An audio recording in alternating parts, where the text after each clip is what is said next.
Yeah. Well, automatically. Yeah, it's recording. It's recording. Yeah, it's recording now. I've just clicked it. Oh, ruined it. Bit. It's one of them, innit? Do it yourself next time. I said I would set it up. You did? You wanted to be a control freak and take over. Well, fuck off. No, I didn't. Shouting out, you fucking arsehole, mate. Oh, fuck. On me. Who's introing this? Are you playing Rocket League? Yeah, we was waiting and getting pumped. Finish sucking your dad's duzzies. Did I post in the chat that I really wanted to buy a 3 kilogram bag of rhubarb and custards? No. I don't think you did. I was on Amazon the other day. You get a 3 kilogram bag of the old rhubarb and custard sweets for 15 quid. And I was like, you know what? I'm going to do it. Mad? I didn't, because I know I won't be able to portion control myself, and I'll just eat them out the bag like a fucking horse. I pray to make a bag of one piece. That's fine. Oh. I need a hand job. Sorry, can I get you best? Oh,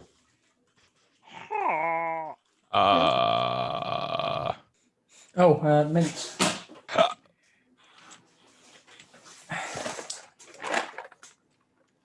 Fuck me. Something you see in corner shop, that. Yeah, well, that's exactly what it is. You come with scoop? No. How much sugar's in one, then? Probably a lot. Did you not say?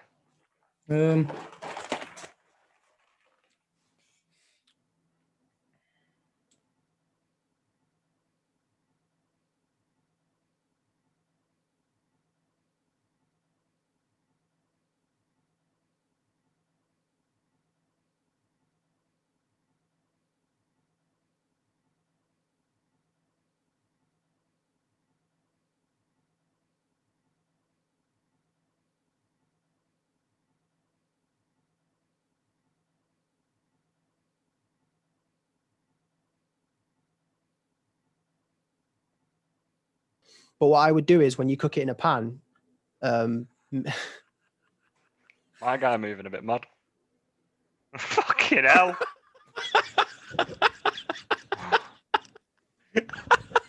Fuck's sake. What? For the podcast when Rock says something dumb.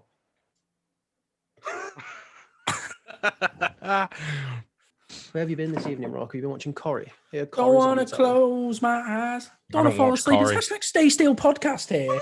And we're back with another episode. We've got Jordan in the bottom left. We've got Rock in the bottom right. We've got Joe in the top left. And we've got myself, Jamie, in the top right. And Joe's now just turning everyone around to fit them all up. Yeah, that's right. That's right. Flicking Jordan. Right, ready. People are going to think I'm abusing you again. Go sit over there.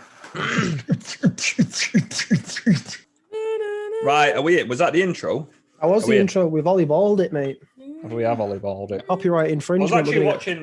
He came up on YouTube before volleyball with his old mate on the that podcast with Cal Squeezy. Yeah, I saw him about the lasagna where he did him. You never guess what was in the lasagna? The watch. Nah, mate, beef and whatever he says. Yeah. To be fair, I didn't get through it. Yeah, I wouldn't either, to be honest. It was interesting for sure. It really was. Their outlooks and how they're perceiving, how they're receiving the attention in school and stuff. It's definitely an interesting. It's weird because when you see him on the TikTok, it doesn't look like any fucker around them knows who they are or what they're doing. Yeah, I think they'll get used to it though. Really, probably. It's like anything. I mean, I guess one thing we could kind of relate to us three is. Like when Max and Harry or whatever went on Britain's Got Talent, went to the final. Like at first, a few people, oh my God, whatever. But then it's just, no one's bothered. Yeah. Because you just see him every day. I mean, you can't relate to it, Rock, because you're only our online friend and we don't do things with you in real life. To be fair, Max is singing. I think he's in like Spain or some shit singing over there. Harry's trying to do a bit of music. They always strike me as the kind of guys that end up working on like a cruise ship or something. Yeah. I guess it's tough though. Show business. It's tough. It's tough though. I think going from a position of fame, I guess, some aspect of fame, and then it going to shit, and then having to get a normal job. I think in your head that's such a egotistical thing to let yourself get on board with. I think there's a lot of people, and I think to be fair, I'd probably be in somewhat the same boat. Where if you're at a level and you're like, I can't just get a normal job. Like, I'm better than that. Do you know what I mean? It must be hard to get yourself into that. Okay, I need to get a job. On a very quick, very relatable tangent, the Seth guy, you know, the guy who was sexually abused by David Dobrik and the Vlog Squad. Have you been following that? I've not, but I haven't. So basically, I'll glance over it.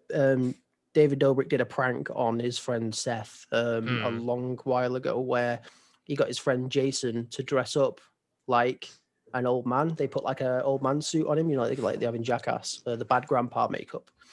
And they told Seth, this is Corinna being obviously the attractive woman, and said, oh, you can kiss Corinna, but she's wearing an old man mask. So, you know, you kiss her, but she's going to look like an old dude. And Seth's like, yeah, all right. I mean, it's a mask. I'm still kissing a chick underneath. But it wasn't. It was his friend Jason dressed in a mask.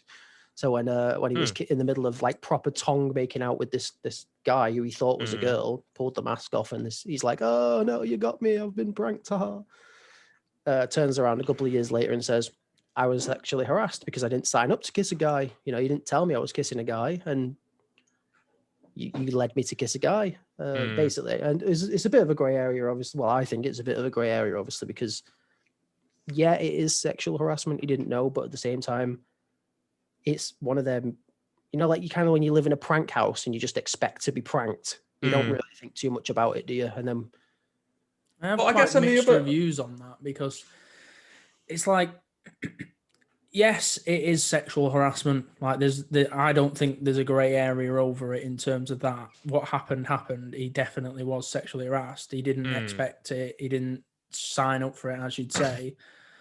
But I just think that I find it strange to come out with it several years later. Yeah. Because it's not a case of, I didn't have the courage to come out of it at the time. I think it's a case of someone's told him he's been sexually harassed, and he's gone, was that? Yeah. He's gone, oh, there's a big claim here to be made. I don't think you can put it under the same categories of women and men who have actually been sexually harassed, and they've not said anything about it because they're afraid, or it's been more deep than that. He made out with a guy, he thought it was a girl, like Jordan said, amongst pranksters, I suppose. Yeah. I just feel like there's a bit of me that just thinks, are you just doing it because you feel like you can get a bit of money out of it? Well, yeah. But it's just relating back to, like, before we go off on a tangent about that situation, I just wanted to relate back to, obviously now Seth isn't part of the Vlog Squad anymore, and he's gone from living with, like, or being around David Dobrik, who was buying cars for his friends and they were like out partying and doing all this crazy shit, to this Seth guy is now having to go and get his own normal job and do his own normal thing after being around a guy that makes like more money than sense. Like it must be weird for someone like that as well to go from doing that to normal life. But can I just touch back on the main issue, this whole sexual harassment part of it? So the issue, from what I understand, correct me if I'm wrong here, is the guy in the mask knew he was going to kiss someone, and the guy knew he was going to kiss someone. But the issue is he kissed a guy when he thought it was a girl. Yes. Yeah. Why is that such a big deal? Because this is my, if they both agreed to kiss someone, I get that. But I mean, I feel like in 2021, like we're in a thing now where everything's equal. Like, why should it be a big deal that it was a guy and not a girl? Like, I get it was false. He was told it was a girl, and I get it's kind of been manipulated and tricked into doing it. Yeah. But they both agreed to kiss someone, and they did. Like, it's a very tricky. Well, it's not. They both agreed to kiss someone. One of them knew exactly what was going on, and the other one didn't. Yeah, I imagine the guy in the mask knew that David was basically going to go like, "Look, we're going to put you in place of the girl." Probably offered himself up. Yeah, I know the vlog has been removed by David Dobrik, but I know several hundred people have re-uploaded it. Oh, so if you wanted to, you could find it. Also, there's a thing going around about his friend Dom that he got involved in. Yeah, apparently Dom raping a girl in a video, and people laughing about it. I watch Jeff's Barbershop. Jeff is one of the guys who's part of it, and he came out, Wittick, and he came out and did an apology video that was pretty shit, and then came out and did a proper apology video about, because he made a joke in that vlog, and I went back and watched one of the vlogs as well. And yeah, what happened. But yeah, Scotty made a video about it as well, which got picked up by Ethan Klein. I think they ended up having a bit of a debate. A bit of back and forth. It's a rough topic, especially because there's a lot of stuff going on in the UK now as well with the recent incident that happened with the policeman and the woman.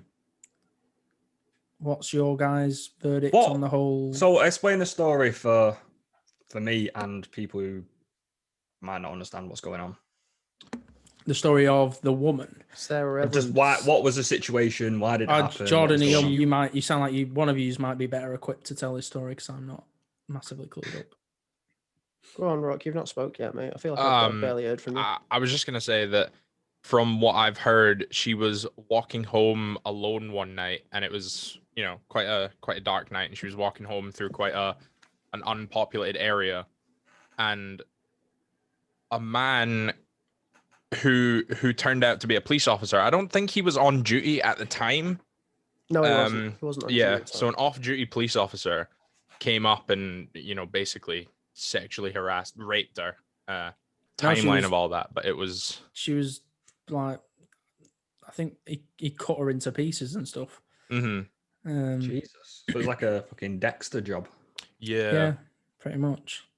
So that's as far as did he accuse her of something? Did he go and make an off-duty arrest, or was he just not in whatever, just in a weird mindset or whatever, and just went, I'm going to rape this girl and then cut her up and bury her or something? I'm not too sure on all the details of it. I think the major thing after it is the whole curfew for men, which has been there's a couple petition. Of fucking stupid trends that come from shit like that. Like, yes, it is a very real issue, and yes, something does need to be done about it, but you don't turn it into this war against like all men, this war on all men. Like, yes, I get that it's not all men, it's not, but you blow it up into this huge thing and you just spark massive debates that don't need to be sparked, because you go against this. It all boils down to this whole boy versus girl thing, where everyone's at each other's throats because like, oh, men shouldn't be raised to do stuff like this, and like, yeah, they shouldn't, and sometimes they aren't. People just turn out to be fucking weird. Like, you could have the perfect upbringing and still turn out to be a fucking psychopath later on down the line. It has nothing to do with your upbringing. Like, I mean, there's always that question. There's always that like debate that goes on just all the time of whether evil in this context, like that man would be perceived as evil. Are you born like that, or is that something to do with how you're brought up? And there's always been a debate. I remember when I was in high school, we would always have to do English essays on the idea of nature versus nurture was how it was always portrayed. Like, is a psychopath born a psychopath, or are they brought up? I think there's a mix of both. I think there are loads of people who are born that way. It has nothing to do with upbringing. They could have a perfectly lovely home. It's very circumstantial. There's obviously going to be bad eggs in the bunch. Like I wouldn't say I had like the perfect upbringing, but I was never brought up to disrespect women, and I've never went out of a car and gone, oh, nice tits, love, or I've never done anything like that. But at the same time, I know people that were the same, that have grown up and just thought, oh, because they were never taught it, now that they've learned it or they've seen it, they think it's okay, and they're just like, oh, fucking, I'm a bad boy. And it's just like, it's completely circumstantial to the person. I do think there's a good mix of some people are just, they're gonna be the way they are, and if they're like that, then that's how they end up. But there's also like a zoo, this podcast. I know, but I think there's also a good amount of people that are brought up in worse off areas with not the best role models as parents or guardians, and they are taught stuff like that. Like, if their dad was like that, or one of their parents was like that, then they're gonna sort of grasp that attitude at a young age and carry it through life.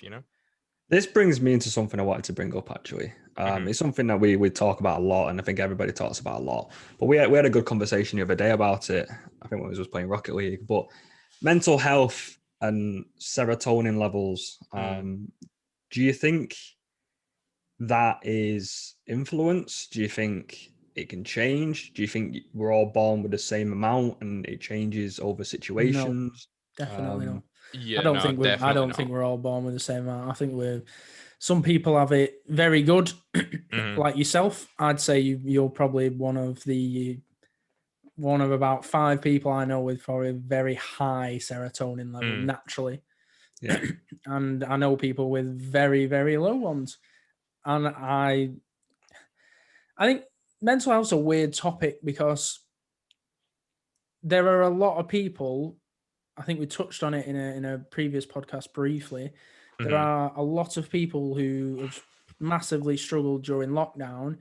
And I personally would have thought, when my work transitioned into working from home, I thought it was going to be great. I thought working from home was going to be amazing. All I get to do is boot up the PC. I do a little bit of work and then I'll game with my mates.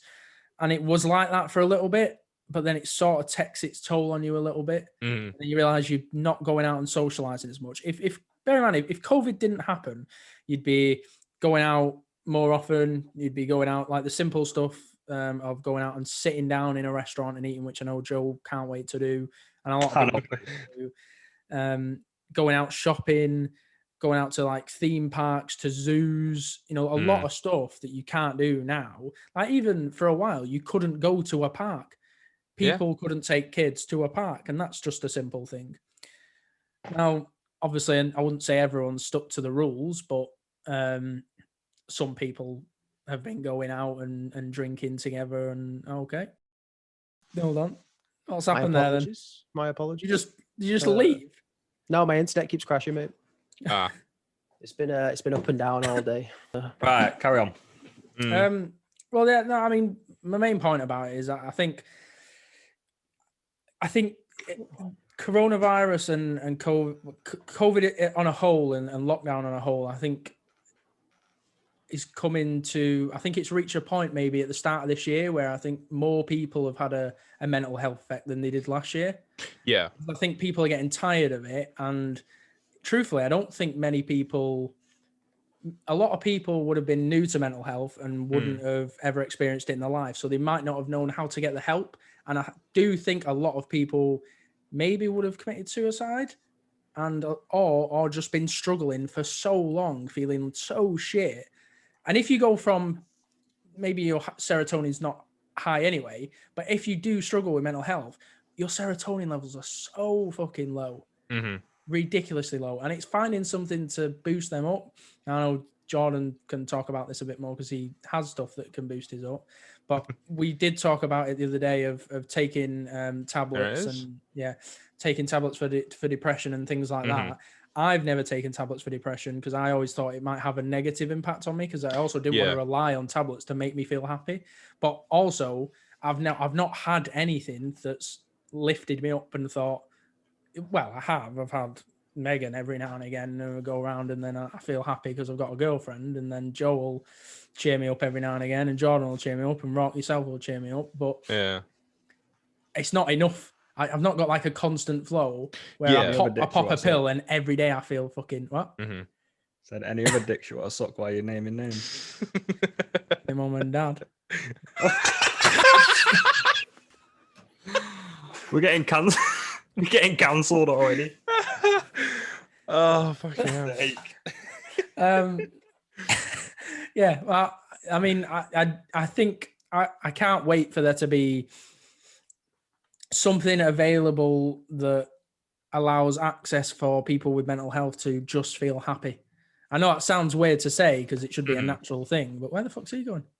Fuck knows, mate. just carry on.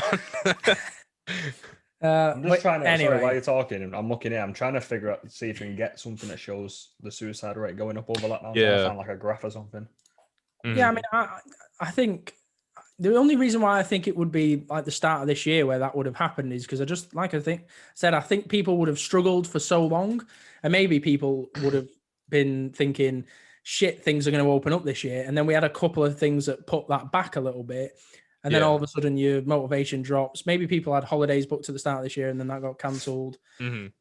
like something simple as like going to the Lake District, because that's near us, Lake District or Blackpool, or trip to London or Scotland, anywhere. Just a small trip somewhere in the UK just can't happen. And it's just a break away from the same four walls that you see that people haven't had. And I do think people would have struggled from that. So that's my opinion on serotonin anyway, and mental health. I just think people have it different and massively struggle. I definitely struggle to get my serotonin up. I've not found anything that does it. I thought it would have been gaming, but these days I just can't be arsed gaming. Can't be arsed watching YouTube. I'll have my screens up and I won't do anything for hours. I feel that. It's finding something. Yeah, I do think what you said about getting a break away from the same four walls you see every day.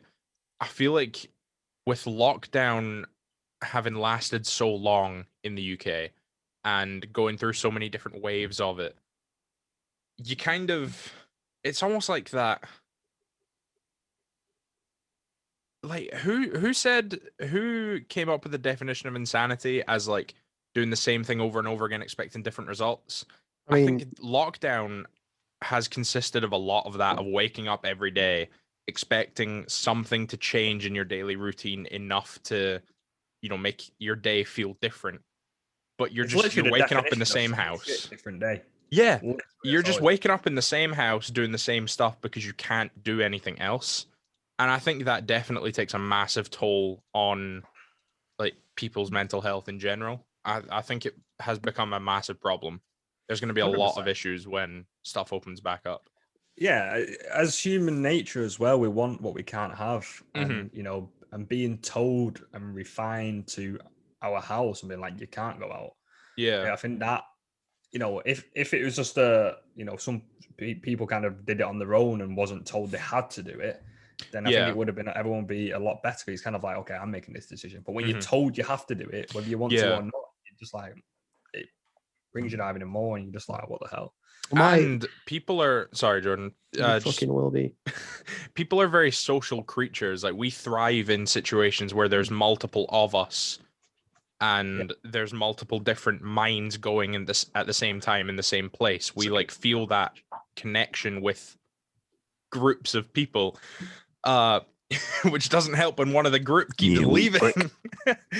But humans definitely feel a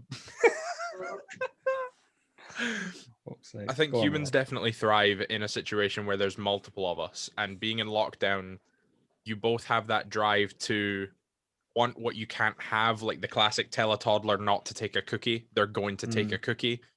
We want to go out because we've been told not to, but we also want to go out because it's just in our nature to be among other people. Of course it is. I mean, I think like this year has been, for me, I mean, I'm sure it's for everyone really, it's probably been the lowest they've ever been over a long period of time. For me, as I've had days where I've been like, I can't fucking ask, and I've never been like that before. I've had days where I've just been like, I just want to stay in bed. Like, what the fuck's this shit? And I think that's why I've been quite fortunate that I'm in property, because I can go out, see people, I can go up and down. What's he doing? My camera's not focusing. I'm trying to get it to focus. It went all blurry. How many mushrooms you had? How many cups of tea you had in the day? Today, or? But I was saying I'm quite fortunate in that sense, because I can get out. I can go up and down the country because the property market's still going. I can do that, so I'm quite fortunate in that sense. But no, this year it's been a tough one, and I think like you, Rock, especially, you've literally not left your house / your room. It's been, I don't even know if I could do that. Over a year since I left my house for more than an hour in one trip. Or more than a couple hours. I don't think I could do that. When we had to self-isolate the first few times, worst weeks of my life. Yeah, I hated it. It's been horrible. Because it's being told you can't leave your house. I'm like, let me fucking leave. Yeah. I was going on walks and shit just to get out when they allowed like exercise, outdoor exercise. Jordan, speak a sec. Hello. I thought for some reason your mic might have changed when you rejoined. Quite fortunate, really, that during lockdown last year, especially, we had really good weather. Especially for the first one, like from when was it? From end of March to June or something. Really nice, really warm, like 20 odd degrees, sun nearly every day. It was awesome. And that's fucking April and it's snowing. Like, what's going on here? But no, yeah, I just thought I'd bring it up. It was something I was quite interested in asking the boys about the serotonin. Do you think it can be influenced by your situation, surroundings? Do you think you can, I don't know, battle it and kind of increase the levels? Or do you think that's just what you've got and that's all you're getting? No, you can definitely increase it, 100%. Because you could go from having, say someone was doing really well at work, lost the job, started their own business, became very successful. They've gone from being average to low to average to high, because that's how you would feel. You've gone from no job, started your own, thought, go out on a limb, I'll start my own business. Oh shit, it's doing well. Shit, I'm a millionaire. You won't then have the same serotonin levels. You won't be down and depressed, because otherwise you would have topped yourself when you lost your job and you felt down, or been close to. Plus, there is people who would have been happy at one point. It's like I said, like the lockdown stuff. There would have been people who were very happy before lockdown started, and people who feel very shit now. Yeah, I think if we're talking personally, and I don't know, this might get taken out. It's up to the person I'm going to ask. But Jordan, for example, was all right before lockdown. I would say we went out many nights out, and I mean, I don't know because didn't talk in depth, but he seemed a lot fine than he was a month ago, I'll say. So I do think things changed. I do think it's situational, but it's massively your mental state. I used to use, or rather the gym, to combat mental health. Like my depression cure was throwing weights around a gym room. And to not be able to train for a year, like, what do you do? Yeah, I can sit here and play games, but done that all my life, really, so it doesn't. Yeah, playing games doesn't fill the gap for me. Like, doesn't give me the release that I need. But that sport's definitely one of the best stress relievers. Exercise releases endorphins. That's why they tell you to do it when you're down and depressed. To go out for a walk. That comes back to, if you were down and things like that, and you had low serotonin, and you just like can't be arsed, this, that, the rest. If you change your lifestyle to constantly eating really well, exercising quite a lot, and just trying to be happier, do you think all that then becoming a habit, becoming second nature? Do you think you've still got the serotonin the same in level? Do you think you've increased it, decreased it, or is it just a mindset where you've just changed and that's your serotonin, everything's still the exact same? Do you think it's a mindset? Do you think it's in your head, or do you think it's an actual? Just to glance over what Jamie said about the guy being a millionaire and stuff. Like, my dad is due his payout from his accident soonish. It was supposed to be October. It never happened. It's supposed to be October, but courts are closed. You can't meet up for stuff like that. So that's still waiting to be finalized. But my dad's solicitor said that they're going for 600k. So my dad's like, they're saying that my dad's looking at 600k plus, depending on what they settle on, which would make anybody happy. You're going to get 600k. You're like, you could do shitloads with that, and still try to kill himself. So I don't think serotonin wise, I think once you're in that bad place, I don't think it matters, because I used to think to myself, I've seen people that have been absolutely overwhelmed with joy and like pure bliss, and I've had news in my life where I've thought, oh, this is really exciting news. I'm like, I should be really happy, but I'm not. Like, or someone's told me news and I'm like, I'm happy for you, but in the politest way, I don't care. Like, if someone could turn around tomorrow and give me £1 million, and I'd be happy because I'm £1 million better off, but I wouldn't be like crying and screaming and like, oh my God, yes, I'm so happy. Like, I wouldn't. Yeah. I'd put it all on red. Drop it all in Joe's chat. Gamble all. Yeah. No, it's an interesting one. And also, do you think, just another way of looking at it, do you think we all have the exact same amount of serotonin? It just depends. So let's say for me, for example, it gets released a lot quicker and a lot more effectively than someone else, where maybe it gets released a lot slower, like it's kind of blocked or something. Do you think that's how it is? Possibly. I mean, I do think, and this is going to be a bit of a weird tangent, but I think it relates a little bit. Children of like sort of toddler age to like maybe 5 or 6, it's very rare that you see a genuinely depressed child to the level where they don't want to like go out and play. They're not excited to see their friends. They're not excited for new toys or Christmas or Easter or anything. They are, I think children experience happiness, true happiness. So if serotonin was at different levels, I think you would see a greater disparity between genuinely depressed kids and happy children. So it might be a case of like you all start out with a decent amount of serotonin, but then as you grow up, depending on circumstance, your brain will decide whether or not it wants to release more, I think or as if you you've get expended older, your spell and you need to your body kind of reinvigorate starts yourself. producing different chemicals like I think around about cortisol. puberty age. Cortisol plays a massive role in your suppression of serotonin because it's stress. Have you ever seen a stressed toddler? Like, have you ever seen a toddler worrying about, I was going to pay rent? Like, no, you don't. So Good point. As you get older and your body starts to make more chemicals, that's how these chemical imbalances happen. And essentially what SSRIs are, which is your antidepressants, they're supposed to bring balance back to the chemicals so that you have the normal function of serotonin as a normal person would have. So let me just throw a situation out there. Obviously still on the same topic of mental health and depression. Do you think it's caused by being held accountable, responsibility, things like that? So if you had, I say, a group of 10 people who lived in the UK, just had a all right job and had bills to pay and this and that, do you think as a whole, they would be a lot different to, say, a tribe on an island who has no social contact, it's just them, and they just survive, they live? Where do you think the mental states will be comparison with them two groups?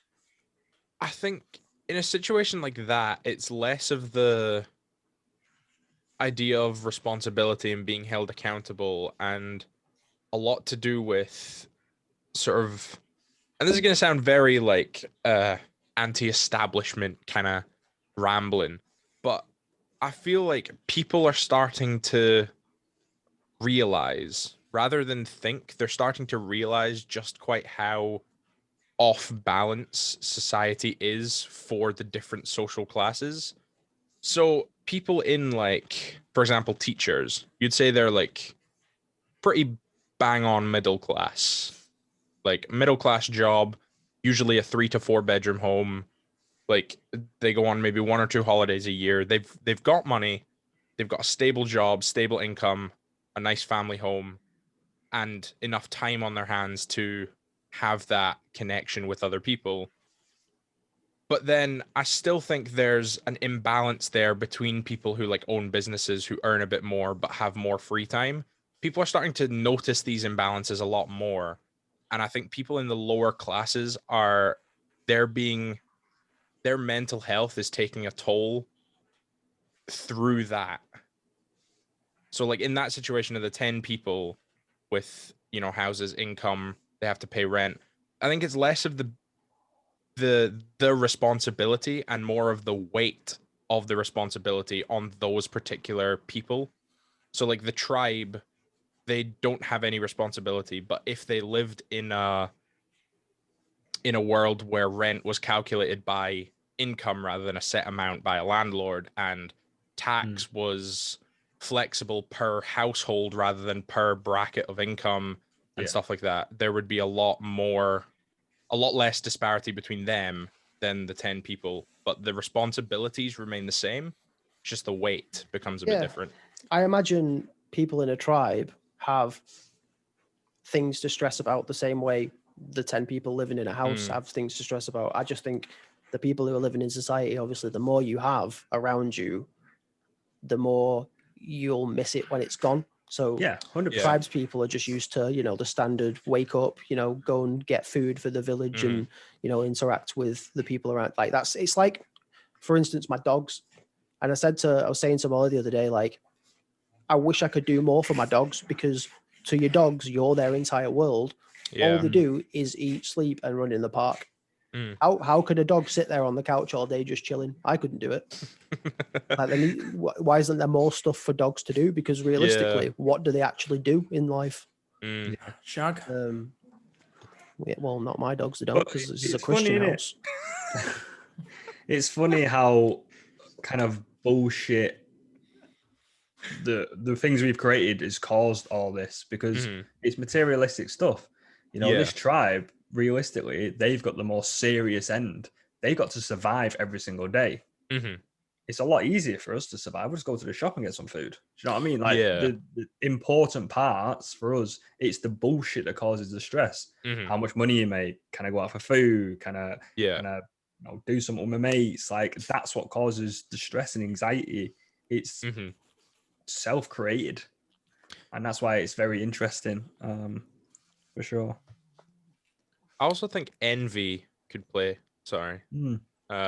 envy could play quite a big part, because especially in like a very capitalist heavy world, there's a lot of people who would look at Jeff Bezos and they would put themselves down. It would be like an internal sort of, like, they start knocking their own serotonin levels down because they can't be as successful as Jeff Bezos. A guy, Ludwig has earned more in the last fortnight than I will in 10 years. Yeah, like it's that a lot of people would see that and get like jealous. I don't think it's a celebrity thing for a lot of people. I think it's a people thing.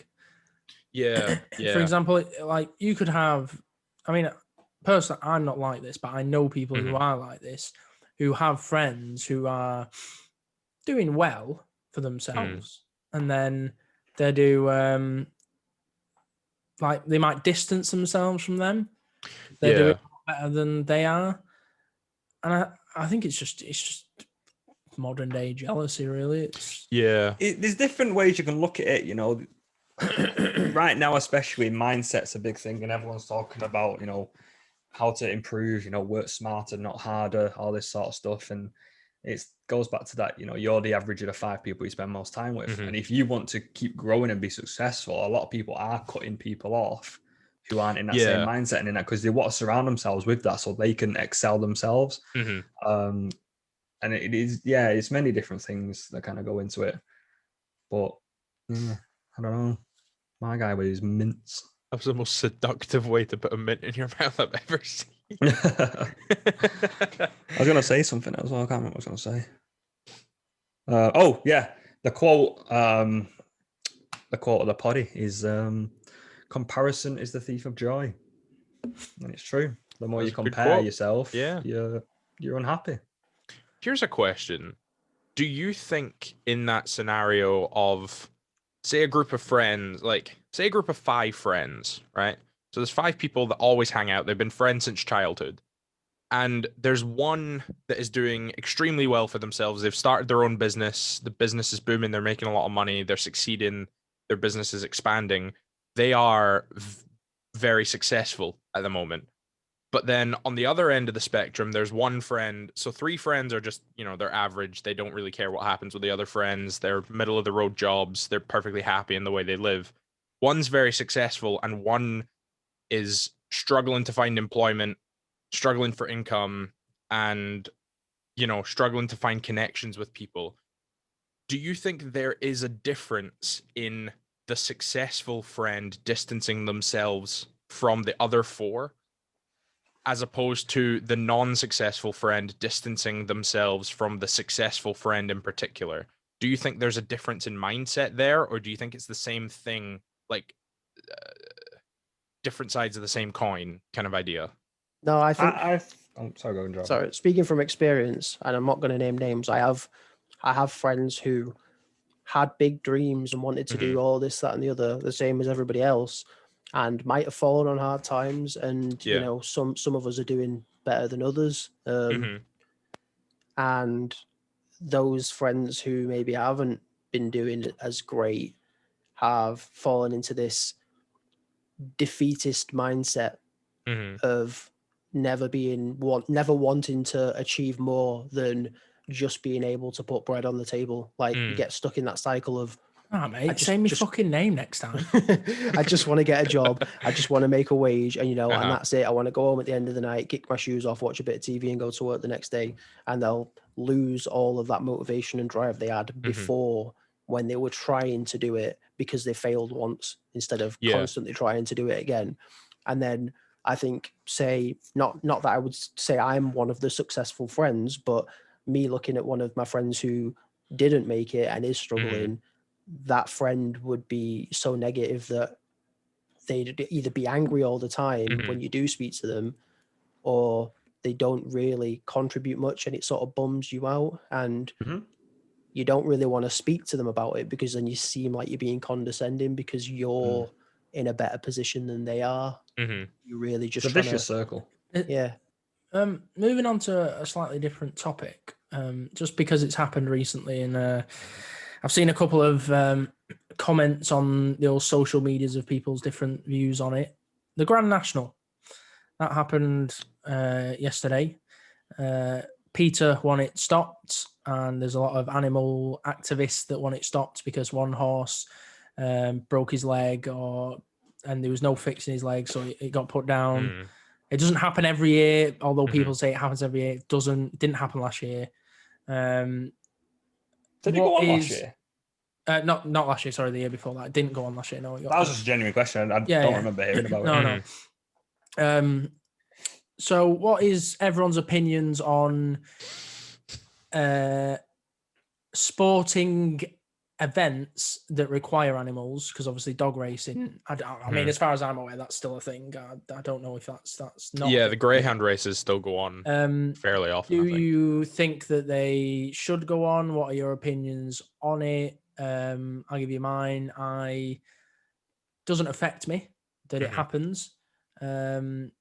Joe made a comment off. I'll go into that podcast. Yeah, I'll let him explain it more. But he mentioned people's opinions on it would be that, you know, they don't want it to go ahead because it's cruelty to animals, but then they still eat meat, which I think is a very good comment, and I didn't think of it like that. But it doesn't affect me. I do think it is cruel to the horses, because obviously they do get whipped a lot, and that, you know, happen in, like, you know, show jumping and things like that. I think that's all fine, because the horses aren't treated poorly, and they I think a lot of pride is taken in horses for show jumping. So I personally think it probably shouldn't happen. It doesn't affect me that it does happen, but I am against animal cruelty as a thing. But also, because I am not a vegan and like eating meat, I wouldn't jump at the gun and people's throats for watching it and betting on it. Yeah. It is still a thing. So what is your guys' thoughts on it? I regularly go and watch the races in York, horse races. And I think as a consumer, as a chap who likes a fair wager on a horse race, I think it's a lot of fun, and I see the need for it. I just think it's monopolized by a lot of rich people who don't care about the animals so much as the winning and the competition. And I think if you regulate it and you have actual proper vets on standby, and these people who are racing the horses have to go through checks where they're treating the animal fairly and all this, that, and the other, and you have them people at these events and they have to pass these certain checks before they're even allowed to enter, I think that should be common. I think it should be more common than just rolling up with your favorite horse and working it to death in the field just for not even winning and, you know, putting it down. Like, have more welfare for the animals on hand before these races go ahead. And I'd be fine with it. Like I said, like Jamie said, it doesn't affect me, and I'm not going to lose sleep over the fact that it's happening. but at the same time, it feels like it could very easily be fixed. Yeah. I think, like Jamie pretty much touched on it before for me. I disagree with it. I do. I disagree with dog racing, horse racing. In Spain when they do the bull, what do you call it? Bull. Oh, that definitely The should Matador. Oh, the big bull run. Well, there's the bull run, which to be fair, that ain't really that bad because all they do is let them out in the streets. Bullfighting. Yeah. The Bullfighting. Mm. And when they got like the red flag and all that shit. Yeah. Because that's just teasing an animal. That shouldn't Yeah. happen. That should not be happening. As far as I'm one of aware, them things that's it's ingrained in a culture, isn't it? You're coming into another like not race, but another person's Lifestyle. culture. It's another person's way of living, and it's like there's no horse races in Spain. Yeah, so like it Spanish might look people weird might to think us, it's weird. but to them it's normal, and their ancestry is like, yeah, that's okay. But again, could easily be fixed. There's very minor changes they could make that would make the welfare of these animals much more improved. And of course it can. I mean, obviously, you mentioned it's kind of ingrained in the culture, and it is. But think back, fucking many years. I think it's Henry VIII days. Everyone used to just get beheaded for no reason. I think he beheaded 3 of his wives just because he didn't like them. Had an argument. Oh, you're getting beheaded. You're dead. That was part of culture, and that was what it was. Everyone used to come out in the streets and watch this beheading. Yeah, and hanging was a big thing up until very recently. I think the most recent hanging was in the 70s or something in France. Wow. So like hanging has been around since it was around in our parents' lifetime even. That's what I mean. Barely, but things just as a little tangent. Not to take it to a race place, but back in the old day, the white man would fight Negroes together. You would go to your friend's estate and you'd make them fight. Watching a BBC documentary about tobacco, and he was saying that they would hire Negroes to work in the field, and this is BBC. I know I'm allowed to say that. It was on the television. Fair enough. What I'm trying to say is, it is true. The white man would fight Negroes until the death in very many times, because they weren't seen as anything more than animals. But they would fight them to the death. And just as a comparison, now we have boxing. Few minor changes MMA to a sport. Well. Few minor changes to a sport, more lethal. And the contestants' lives are massively improved. You're not fighting to the death anymore. You're wearing gloves, helmets. You've got rounds in place. People are fine after boxing fights, relatively usually. And I think one major change they made to that is it's not based on race anymore. Yeah, it's not a racially aggravated sport. That's just obviously human rights, and that's just me making a comparison between a sport then and a sport now. But same thing applies to animal sports where the animals are being abused. Make it better. You've done it before. Definitely. Yeah. We shouldn't use them. I think you hit the nail on the head, Jordan, when you said it's kind of being monopolized. It's the money. It's a money game right now. It's the it's rich. Not just entertainment, and once it's done, it's done. It's let's make money, and if they're not performing, see you later, mate. We'll get another one in. But yeah, I totally disagree with it. I don't think it should be happening. But you can't jump down people's throat. I know me and Jamie had that conversation before. People putting on Facebook, like, if you watch it, you support it. Dead to me, you're disgusting, this, that, the rest. But then you look at them and go, you eat meat 3 times a day. You eat eggs from caged hens that sit in six chickens in a cage all day.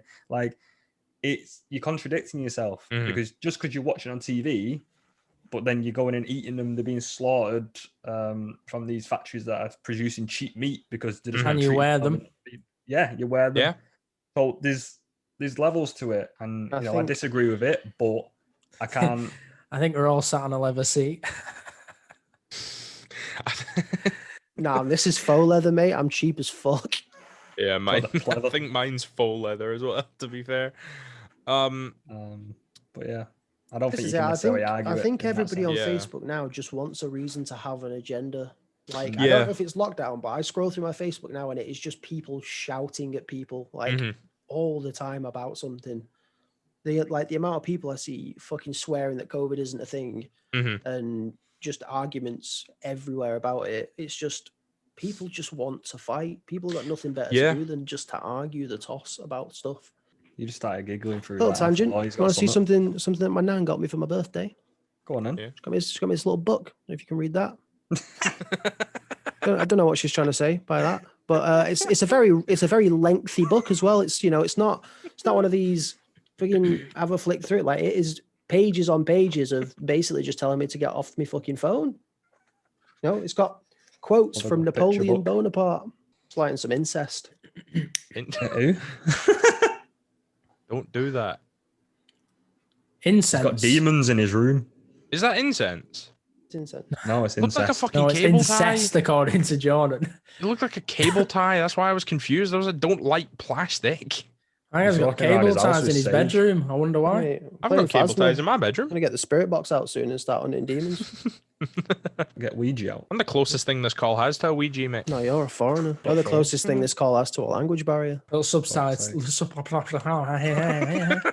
Wub, wub, wub. You can put subtitles on that rock. See what happens. All right, guys. Thanks so much for watching episode 6 of the Stay Steel podcast. If you did like it, make sure you hit that like button, subscribe, ring that notification bell, check everyone out down below, and we'll see you in the next one. Thanks so much for watching, guys.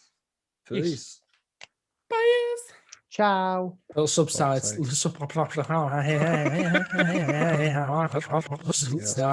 You can put subtitles on that rock. See what happens.